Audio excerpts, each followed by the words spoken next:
जय श्री राम। संतान सुख का विचार कुंडली में कैसे किया जाता है, आज हम इस विषय को समझेंगे। एक एग्जाम्पल चार्ट लेंगे और जो चाइल्ड हैप्पीनेस इंडेक्स है वो कैसे निकाली जाती है, उसके बारे में बात करेंगे। हालांकि इसके ऊपर एक वीडियो हमने अभी रिसेंटली अपलोड किया था जो एक सेमिनार का पार्ट था, लेकिन कुछ दर्शकों का अनुरोध था कि इसको और थोड़ा सरलतम तरीके से बताया जाए। तो और विलंब नहीं करते, समझते हैं कुंडली देखकर कैसे बताएं कि आपको संतान सुख कितना होने वाला है।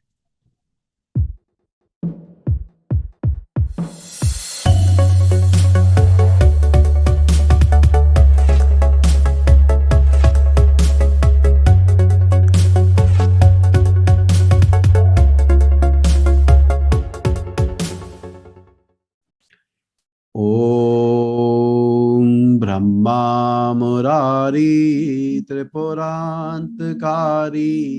भानु शशि भूमि सुतो बुधश्च गुरुश्च शुक्रो शनि राहु केतव सर्वे ग्रहा शांतिकरा भवन्तु। तो आप तीनों ने हमारे साथ चाइल्ड हैप्पीनेस इंडेक्स वाला जो सेमिनार में हमने डिस्कस किया था वो निकाला था। मैं वही कह रहा था कि यूट्यूब पे कुछ कमेंट आए थे जिसमें ये था कि इसको और अच्छे से समझा दो। तो मुझे लगा कि हम इसको एक बार दोबारा रिपीट करते हैं और आपके साथ ही रिपीट करते हैं कि आप लोगों ने कितना समझा, इसको कैसे देखा। तो मैं कंटेंट शुरू करता हूँ। सबसे पहले ये कि चाइल्ड हैप्पीनेस इंडेक्स क्यों निकाला जाता है और कब नहीं निकालना चाहिए वगैरह वगैरह। चाइल्ड हैप्पीनेस इंडेक्स हमें तब देखना है जब संतान हो। अगर संतान है ही नहीं तो इसको मत निकालिए, ये यूजफुल टूल नहीं रहेगा।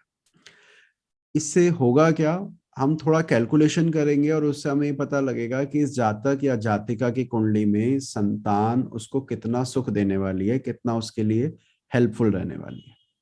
और बहुत बेसिक, जो कहते हैं ना, बहुत सरल तरीके से, ज्यादा डिटेल में ना जाते हुए इसको कैसे निकाला जा सकता है हम वो डिस्कस करेंगे। तो जैसा कि आप सब जानते हैं कि बृहस्पति और पंचम भाव संतान का कारक माना गया है। अगर किसी के भी बच्चे के बारे में पता करना हो कि वो कैसा है कैसा नहीं, संतान सुख कितना है, तो हम फिफ्थ हाउस पे फोकस करते हैं। तो हमारे इस मेथड का अभी एक जो पिलर रहेगा वो फिफ्थ हाउस रहेगा। उसके अलावा फिफ्थ लॉर्ड से उसको हटा के देख नहीं सकते। पंचम भाव का जो स्वामी है वो किस राशि में, किस भाव में, किन ग्रहों से दृष्ट है, वो भी अपना रोल प्ले करेगा। तो पंचम भाव, उसका मालिक, और जो संतान का कारक माना जाता है बृहस्पति, इन तीनों पर हमारा फोकस रहेगा। और इन तीनों से हम एक स्कोर निकालेंगे और उस स्कोर को हम चाइल्ड हैप्पीनेस इंडेक्स कहते हैं, जिससे ये पता लगता है बच्चे का सुख कितना है। तो अब हम शुरू कैसे करें, इस मेथड को समझाने के लिए मैं एक एग्जाम्पल चार्ट आपके सामने रख रहा हूँ। हम इस चार्ट पे काम करेंगे। ये चार्ट है 13 सितंबर 1963 का, 10:45 रात्रि का जन्म, जैसलमेर राजस्थान। मैं जिनको दृष्टि का थोड़ा भी इशू है उनके लिए एक बार चार्ट ही पढ़ भी देता हूँ। वृषभ लगन की कुंडली है, राहु दूसरे भाव में है, चंद्रमा स्वराशि का तीसरे में है, सूर्य स्वराशि का चौथे में है, बुध स्वराशि का पंचम में है, उसके साथ शुक्र भी विराजित है नीच का।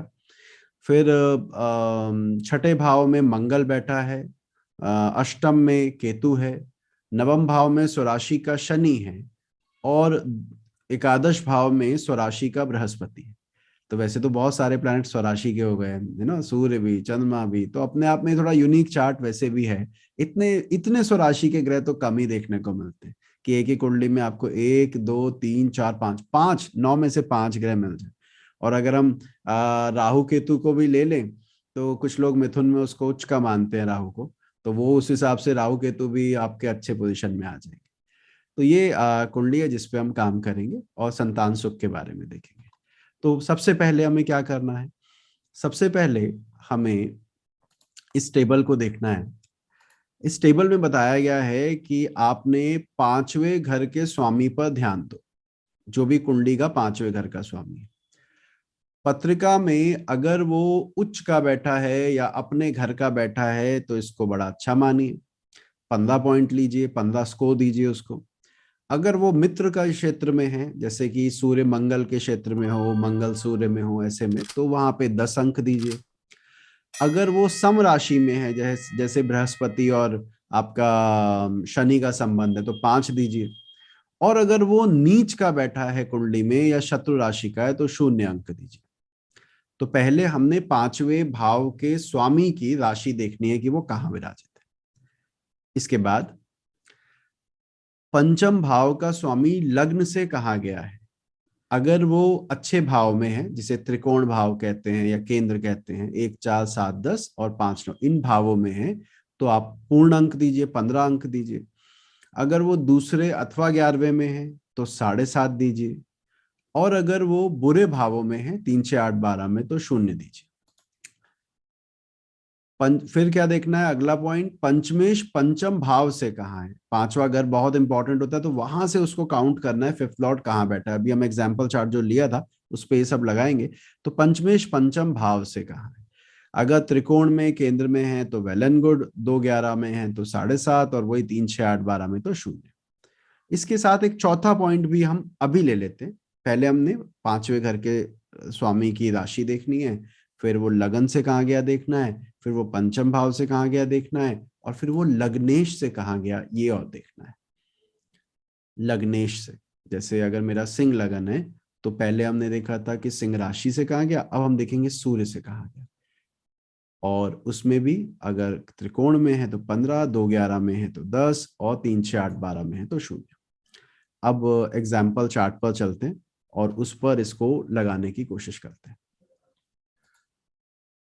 अच्छा, ये सभी सारणी जो अभी आप देख रहे हैं, ये ऐप पर मैंने अपलोड कर दी है उनके लिए भी जो स्टूडेंट नहीं है, तो वो बस जाएं वहां पे स्टडी मटेरियल पे क्लिक करें, ये टेबल और जो आने वाली टेबल्स हैं वो उनको वहीं मिल जाएगी। सो भाई ये चार्ट है हमारे पास, जैसा कि अभी आप देख रहे हैं। और हम ओम से चालू करेंगे। ओम, सबसे पहला हमें क्या करना था, किसको देखना था। सर पंचमेश को देखना था, जो इस चार्ट में मर्क्यूरी बनेगा और वो स्वराशि का और उच्च का बैठा है। एक सेकंड एक सेकंड एक सेकंड, आपने कहा सबसे पहले हमें फिफ्थ लॉर्ड देखना था। तो क्योंकि ये वृषभ लगन की पत्रिका है, तो वृषभ लगन में 5वां घर में कन्या राशि आती है, तो आपने कहा इसका स्वामी बुध बनेगा। यस। तो हमने बुध पर फोकस किया। और बुध आपने बताया कि इस कुंडली में बुध बैठा है अपनी उच्च की राशि में। तो मरकरी जो है या बुध जो है वो आपने उच्च लेकर या स्वक्षेत्री लेकर हमने 15 मार्क्स दे दिए। 15 मार्क्स दे दिए। तो जैसा कि ओम ने कहा, सबसे पहले हमने उसका ये देखा मरकरी कहाँ बैठा है।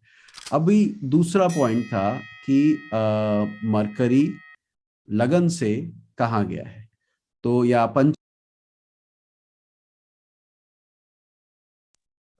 पंचम का स्वामी लगन से कहाँ गया है। तो सविता जी, 5वें घर का स्वामी लगन से कहाँ विराजित है।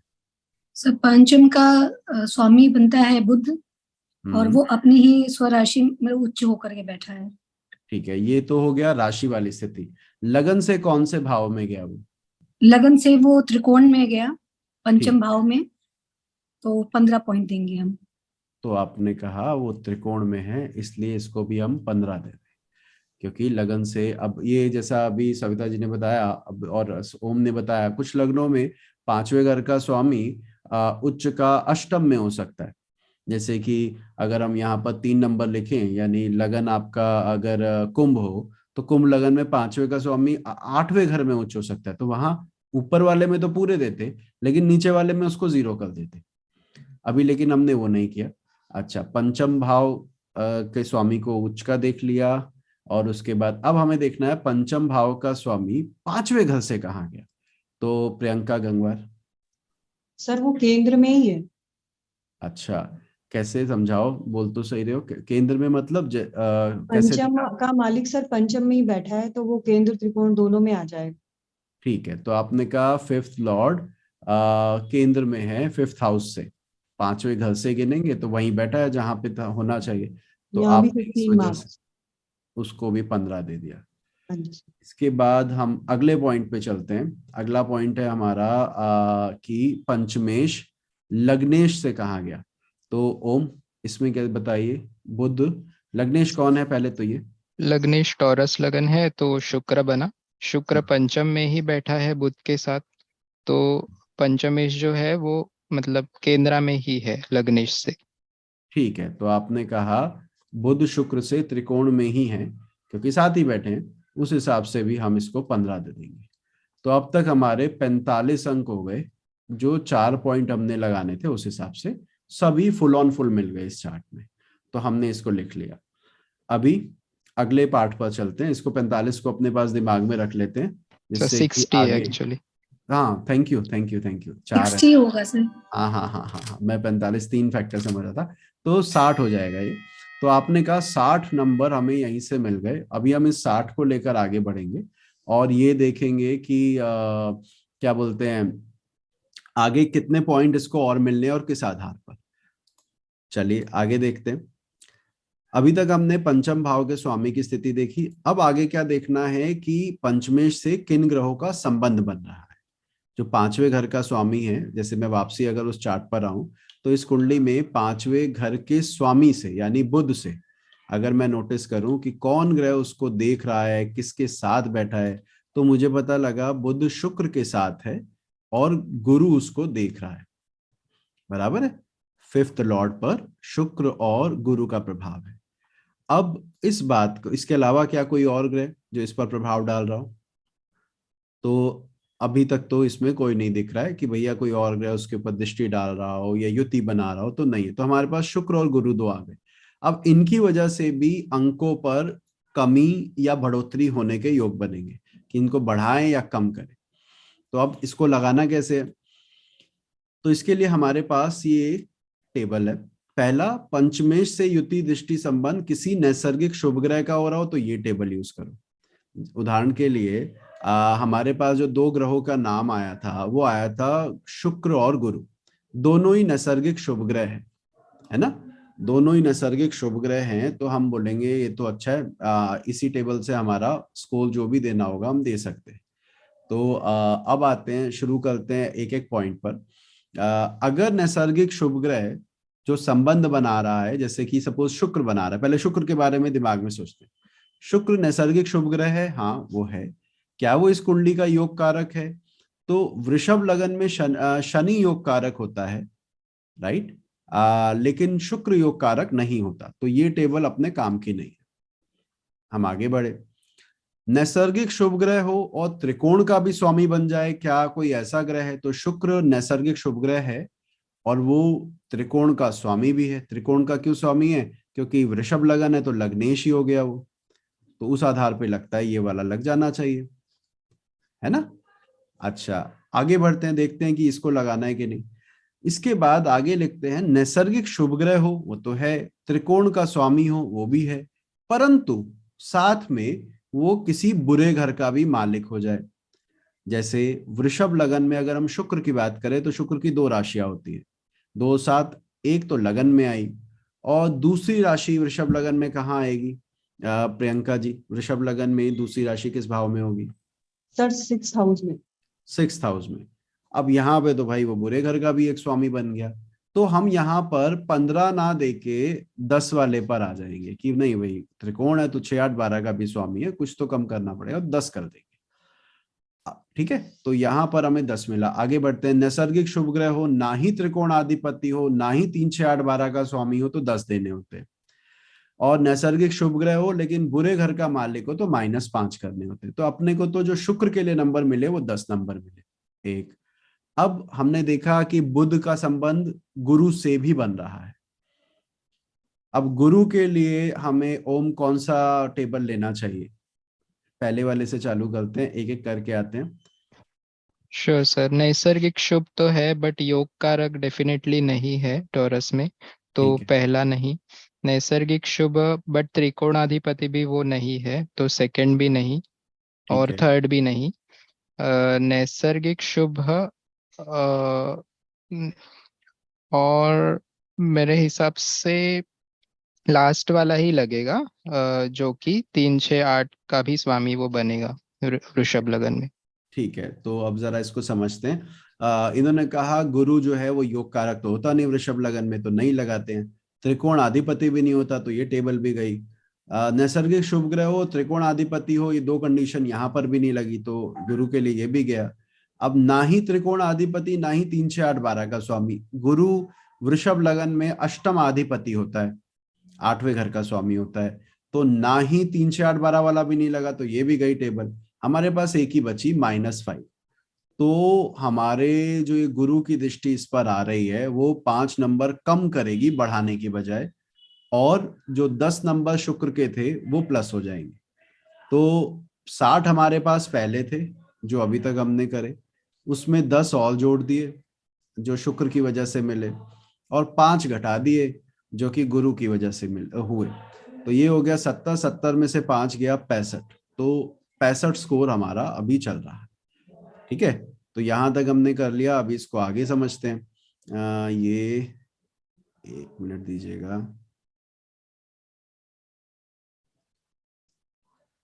अब अगर ये शुभ ग्रह नहीं होता, कोई क्रूर ग्रह होता, जैसे मंगल, शनि, राहु, केतु, सूर्य, ऐसे ग्रह होते तो हम ये वाली टेबल यूज करते जो नीचे आ रही है। इसमें नैसर्गिक क्रूर ग्रह योग कारक हो तो 10 दे दीजिए, जैसे कि वृषभ लगन में शनि देख रहा होता तो हम कहते +10 कर दो। अगर और जो जो मेथड लिखे हैं उसके हिसाब से आप लगा सकते हैं। इस पर एक सवाल हमारे वीडियो पे लगातार आया कि सर राहु केतु का क्या करेंगे, कि राहु केतु का आपने नहीं बताया। देखिए राहु केतु का मैंने बताया है, ये जो टेबल है ये वाला, कि नैसर्गिक क्रूर ग्रह ना ही त्रिकोणाधिपति ना ही 3 6 8 12 का स्वामी, तो राहु केतु तो किसी भाव के स्वामी होते नहीं। तो उस आधार पर ये टेबल यानी -10 आपको लगाने पड़ेंगे राहु केतु के लिए। ठीक है, वो जो हमने सेमिनार में जो केस लिया था उसमें राहु केतु का प्रभाव ही नहीं था, तो इसलिए कोई परेशानी नहीं हुई। लेकिन अगर हो तो हमें ये -10 को लेके चलना चाहिए।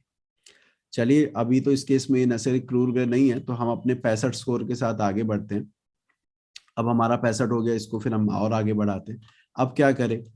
अब अभी तक हमने जितना भी कैलकुलेशन की वो 5वें के मालिक के ऊपर की, कि 5th लॉर्ड कहाँ है, कैसा बैठा है, किस राशि में है। अब हमें अपना ध्यान लगाना होगा पंचम भाव पर।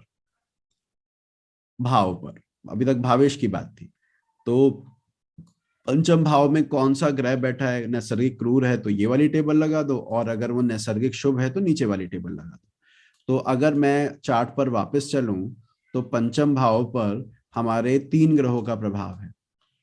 ठीक है, किन किन का प्रभाव है पंचम भाव पर? हमारे पास है इसका शुक्र का, बुध का, गुरु का, ये 3 शुभ ग्रहों का प्रभाव है। तो हमने इन तीनों को मार्क कर लिया कि इन तीनों के बारे में देखेंगे। ये 2 ग्रहों की युति या बोलो स्थिति पंचम में ही है, और ये देख रहा है, और कोई तो है नहीं। तो अब थोड़ी देर पहले, क्योंकि शुक्र के लिए हम मेहनत कर चुके हैं, तो शुक्र के लिए हमने क्या किया था, हमने कहा था जी क्योंकि वो त्रिकोण का भी स्वामी है और वो 6 8 12 का भी स्वामी है, इसलिए हमने 10 नंबर दिए थे। और फिर हमने गुरु की बात की थी, क्योंकि यहाँ पंचम भाव का स्वामी पंचम भाव में ही है, तो जो अभी मेहनत की हुई है वो बच गई हमारी, 2 बार नहीं करनी पड़ेगी। गुरु के लिए -5 आया था, हमने वही -5 लिख दिया। अब रहा बुध की बात, क्योंकि अब पंचम भाव को देख रहे हैं हम, पंचमेश को नहीं देख रहे, तो अब हमें पंचम भाव में बैठे ग्रह को लेना पड़ेगा जो कि बुध है। बुध इस कुंडली में नैसर्गिक शुभ है ही, उसके साथ साथ वो त्रिकोणाधिपति है और 6 8 12 का स्वामी भी नहीं है। अगर योग कारक होके होता तो 15 होते, अगर मैं वापसी चलूं 20 होते, क्षमा कीजिएगा। और उसके अलावा ये जो आ गया हमारा वाला स्कोर, ये 15 आ जाएगा। कैसे आएगा मैं अभी आपको दिखा देता हूं। ठीक है, तो हमने ये 5th हाउस के लिए मेहनत की, और 5th हाउस के लिए कितना है, 15 और 10 25, 25 में से 5 गया तो 20 बाकी, तो 20 आया स्कोर यहां से। अभी तक हम इससे पहले 65 निकाल चुके हैं, तो हमारा स्कोर 85 हो गया। अब जरा देखते हैं जो मैंने कहा वो कैसे लगाना है। ये हमारा नैसर्गिक क्रूर ग्रह की टेबल है, ये नीचे वाली टेबल। देखिए, अगर शुभ ग्रह होता, हमारे पास ये वाली टेबल अभी बुध के लिए अप्लाई हुई है, ये नीचे वाली शुभ ग्रह त्रिकोणाधिपति, तो 15 अंक। तो हमने बुध के इसलिए 15 ले लिए, और बाकी तो आपको पता ही है कैसे आए। तो हमारा टोटल स्कोर अभी फिलहाल 85 हो गया। इसके बाद एक और फैक्टर बच गया, ये आखिरी फैक्टर है, वो हमें उस पर फोकस करना है। वो क्या है? वो है बृहस्पति को देखना, जो संतान का कारक है। तो जितनी मेहनत अभी हमने पांचवें घर के मालिक पर की, उतनी ही मेहनत हमें ये बृहस्पति पे करनी है। तो कैसे? सेम टेबल है, टेबल बार बार रिपीट करेंगे, वो वही टेबल दोबारा लिख दी कि अगर बृहस्पति स्वराशि का या उच्च का बैठा हो तो 15, मित्र का हो 10, सम में 5, नीच शत्रु में 0। लगन से देखना है, पंचम भाव से देखना है, और लग्नेश से देखना है, जैसे हमने पहले भी किया। बस इसमें एक बात ध्यान रखिएगा जो बहुत महत्वपूर्ण है, कि बृहस्पति का जो भी अंक आएंगे उसके आधे कर देंगे। उस आधे का कारण क्या है कि बृहस्पति केवल संतान का कारक नहीं है, वो पति का भी है, वो धन का भी है, वो बड़े भाई का भी है, वो धर्म का भी है। तो हम ये कहते हैं कि जी बृहस्पति ने नंबर दे दिए तो संतान तो अवश्य हो जाएगी, ये सही नहीं है। तो फोकस हमारा 5th हाउस 5th लॉर्ड पर है, लेकिन इसकी वजह से हम इसके जो भी स्कोर आएगा उसको आधा करके उसमें ऑल जोड़ देंगे। तो जरा देखते हैं, ये चार्ट कहाँ था हमारे पास? ये वाला चार्ट था। तो इसमें पहला पॉइंट लेते हैं, और इसमें मेरी हेल्प करेंगे अगेन, ओम से चालू करते हैं। ओम, बृहस्पति के सर बारे में। अगेन स्वराशि का बैठा है बृहस्पति, ओके, तो हम 15 मार्क्स उसको देंगे। ठीक है। आपने कहा गुरु जो है वो स्वराशि का है, तो इस वजह से हमें उसे 15 अंक देने चाहिए, जो कि बात बिल्कुल आपकी सही है। तो सविता जी आप बताइए कि सेकंड पॉइंट हम कैसे लगाएंगे? गुरु। सर हम सेकंड पॉइंट में देखना है कि लगन से गुरु कहाँ गया है। हाँ तो हाँ लगन से गुरु 11th हाउस में गया है, तो हाँ जी, अपनी लगन से वो 11वें भाव में है, तो हम उसको 10 पॉइंट। ठीक है जी, ठीक है जी, बहुत बढ़िया। सो प्रियंका जी, तीसरे पॉइंट के लिए मैं क्या करूं? कहाँ से देखना होता है? सर जुपिटर को हम पंचम हाउस से देखेंगे, वो केंद्र में बैठा है, तो हम केंद्र उसको में। 15 पॉइंट्स देंगे। केंद्र और त्रिकोण में अगर जुपिटर से पंचम से वो बैठा है तो हम उसको 15 पॉइंट्स देंगे। ठीक है, चलो ये भी दे दिया। ओम, अब आप बताइएगा कि लास्ट पॉइंट क्या था, किससे देखना होता है?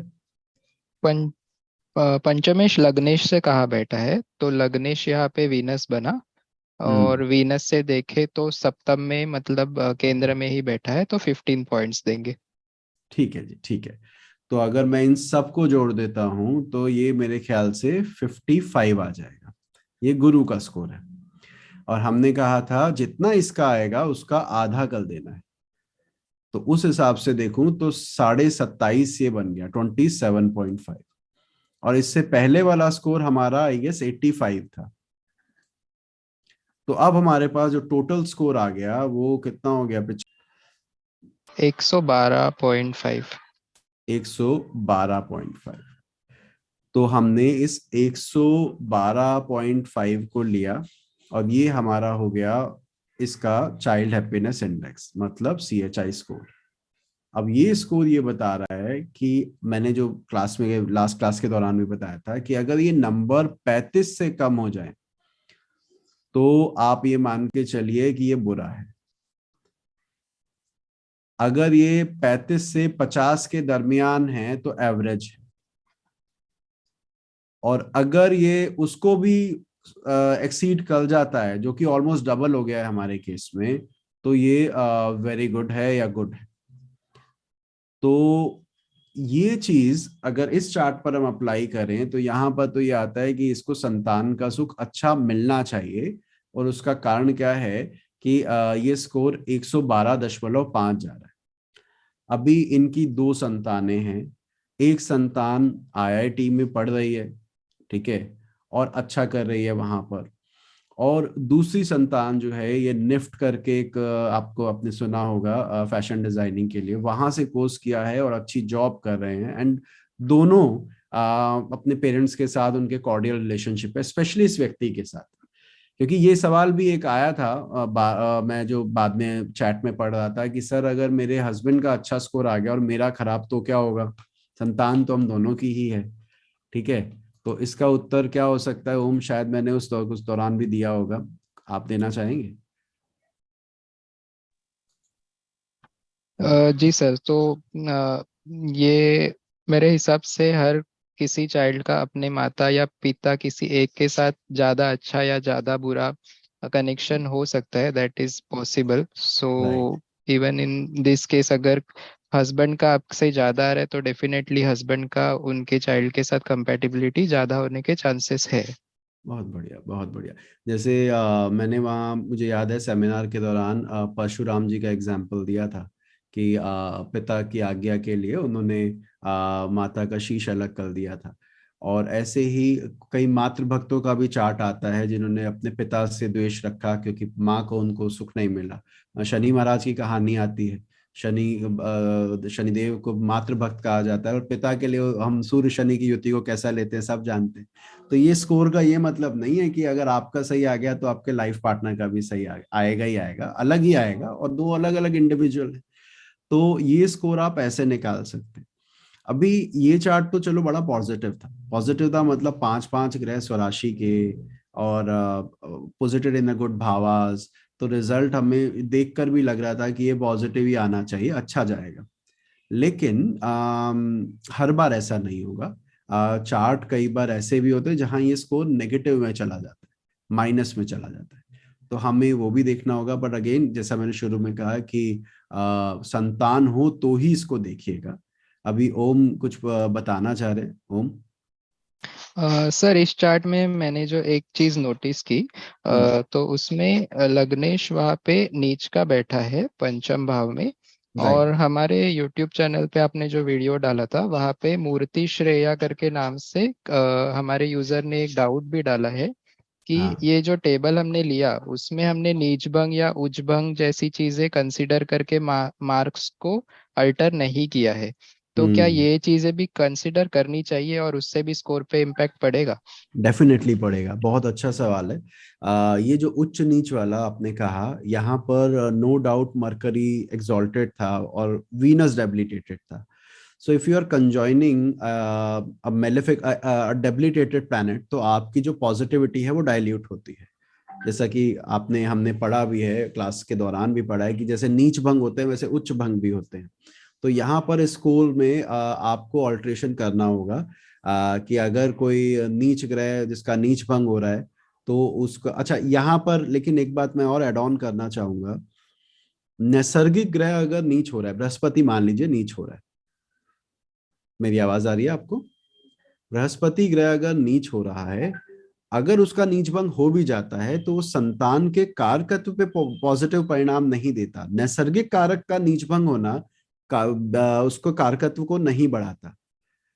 मेरी बात समझ में आ रही है? हमने ये डिस्कस किया था शायद नीचभंग की क्लास में कभी, कि जी सर। नीचभंग में नैसर्गिक कारकत्व पर असर नहीं पड़ता। तो अगर आपका बृहस्पति नीचभंग की वजह से स्कोर दे रहे हो तब तो मैं कहूंगा कोई फायदा नहीं, उसको वैसे ही रहने दो। फिफ्थ लॉर्ड का नीचभंग हो रहा है और उसके बेसिस पे आपको नंबर में ऑल्ट्रेशन करनी चाहिए। Okay sir, thank you sir. जी जी। और कोई सवाल आपने देखा हो वहां पर पूछा गया हो? अ, और तो राहु केतु के बारे में जो सवाल आया था जो आपने आई थिंक कवर भी कर लिया है। Right right right. एक सवाल मुझे भी याद आ रहा है अभी जब आपने ये बात बोली तो, कि सर मेरी कौन सी संतान से सुख मिलेगा?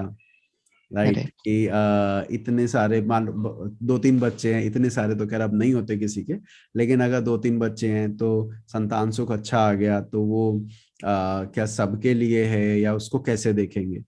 तो इसके बारे में मैंने सेमिनार के दौरान भी कुछ बताया था। आप में से कोई कुछ बताना चाहे तीनों में से तो please, you are open for it. जी सर, तो यूजुअली अगर हम लोग D1 से देखें तो हम्म। ये मिसकंसेप्शन होता है कि fifth house is for first child, then seventh house is for second child. But आपने कहा था कि अगर D1 से देखें तो सप्तम भाव तो हमारा विवाह का या लाइफ पार्टनर का भी भाव बनता है। तो आइडियली उससे नहीं देखना चाहिए। उसके लिए सप्तमांशा करके वर्गा चार्ट होता है। तो उसमें जाके 5th house signifies for first child, 7th house signifies for second, 9th house and so on. Very good, very good. तो जैसा ओम ने बताया अभी कि अगर ऐसा होगा तो आपको ये देखना होगा कि वहां पर कौन से बच्चे की वजह से सुख या दुख मिल रहा है। एक बात और, अगर आपको एक बच्चे की वजह से भी टीस है ना, मतलब आप दुखी हैं, तो भी ये संतान सुख में नंबर कम आएंगे। क्योंकि भाई ठीक है, मैं एक एग्जांपल दूं कि एक बहुत ही आपका एक बच्चा बहुत तरक्की कर जाता है, उन्नति कर जाता है, आपकी सेवा भी कर रहा है, भाई का भी ध्यान रख रहा है, लेकिन भाई आपका उसका जो दूसरा है वो एडिक्टेड है या परेशान है या किसी और तरह की बीमारी से ग्रसित है, तो चाहे आपका एक बच्चा कितना ही अच्छा क्यों ना हो, आपका ध्यान उसी पे दूसरे पर ही लगा रहेगा कि अब बेचारे इसका क्या होगा, मेरे जाने के बाद इसका क्या होगा। तो इसका अर्थ ये है कि संतान सुख आपको फिर भी कम ही रहा, आप उसके लिए चिंतित ही रहे। तो जिनका ये सवाल था, तो उत्तर यही है जैसा अभी ओम ने कहा कि किस बच्चे की वजह से है, वो तो आपको वहां से डिसाइड हो जाएगा D7 से। और यहाँ पर स्कोर कमाना मतलब चिंता रहेगी, किसी ना किसी बच्चे की वजह से रहे पर आपको रहेगी। ठीक है, ये कुछ और आप पूछना चाहें? सर और एक सवाल ये है कि इस चार्ट में हमने एक्चुअली भावचलित के हिसाब से नहीं देखा, बट जब हम लोग राशिगत स्थिति या मतलब भावगत स्थिति देखते हैं तो हम डेफिनेटली डिग्री वाइज भावचलित को भी कंसीडर करते हैं और उससे नंबर कम ज्यादा होने के चांसेस है, तो क्या उसको कंसीडर करना चाहिए? बिल्कुल करना चाहिए, और इस चार्ट में भी हमने कंसीडर किया है। मैं आपको बता देता हूँ कि ये चार्ट में लग्न की डिग्री लगभग 13-14 होगी, जब बाद में लोग देखेंगे उन्हें पता लग जाएगा। तो इस वजह से प्लानिटरी मूवमेंट नहीं हुई थी। तो जैसा कि और वीडियोस में मैंने शेयर भी किया है कि राशि नहीं बदलती भाव चलित की वजह से, तो राशिगत स्थिति तो वही रहेगी, उच्च के आप हो तो हो, उसमें तो कोई दिक्कत नहीं है।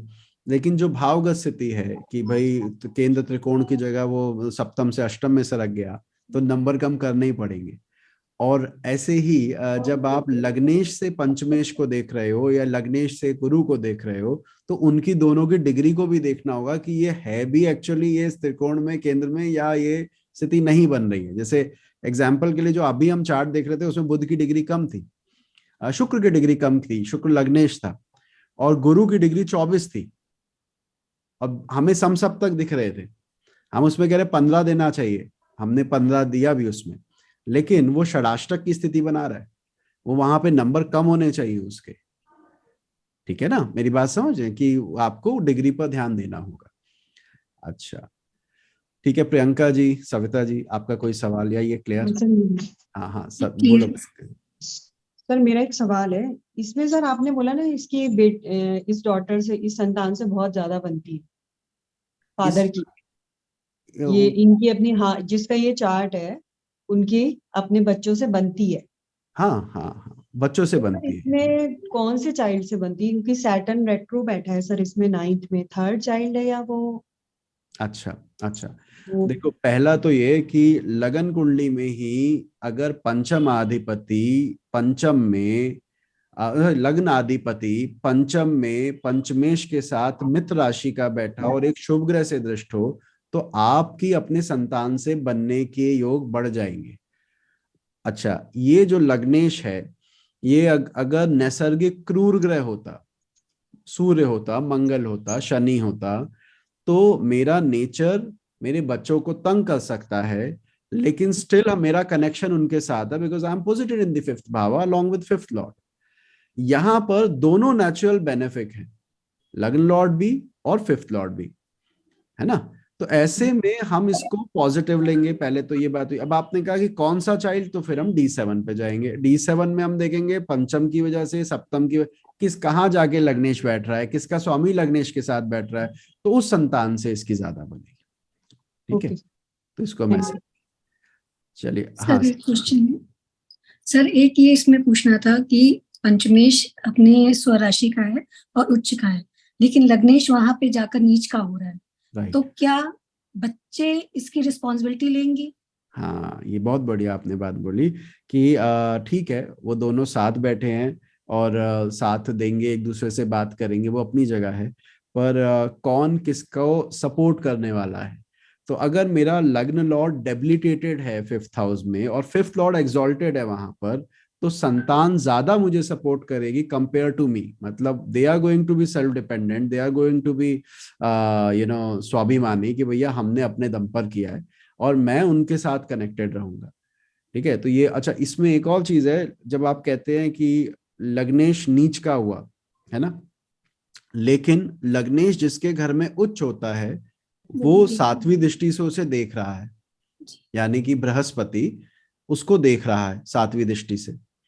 इस वजह से, और बृहस्पति कारक है संतान का, तो यहाँ पे तो दोनों तीनों एंगल से ये दिखता है कि संतान के कारण इस व्यक्ति का भला होना, ये संतान की वजह से, मतलब लाइफ का एक बड़ा पार्ट यही रहेगा कि मेरे बच्चे अच्छे निकल गए, मैंने बच्चों के, मेरी ग्रोथ अच्छी हो गई, इस पर ज्यादा फोकस रहेगा। ठीक है जी, चलिए बाकी मिलते हैं अगली बार और फिर इसको डिस्कस करते हैं। एक एग्जाम्पल चार्ट एक काम करते हैं, आप लोगों के लिए भी और व्यूवर्स के लिए भी मैं यहाँ पर आपको दे रहा हूँ, और आपने इस चार्ट को देखकर ये बताना है कि इसकी कुंडली में सेम कॉम्बिनेशन लगाकर जो आज आपने यूज किए क्या परिणाम आ रहा है। तो डिटेल आप एक बार को लिखना चाहें तो लिख लीजिए, और फिर देखते हैं कितनों का आंसर हमसे मैच कर रहा है, कितनों का नहीं। तो ये है चार्ट, एक कुंडली है 12 फरवरी 1965 की, जन्म समय है 6:06 शाम के, और दिल्ली का जन्म है। तो इनमें ये देखना है कि यही जो प्रिंसिपल हमने लगाए उसके बाद फाइनल आउटपुट क्या आ रहा है। ठीक है, बाकी मिलते हैं फिर, अपना ध्यान रखिए, जय श्री राम।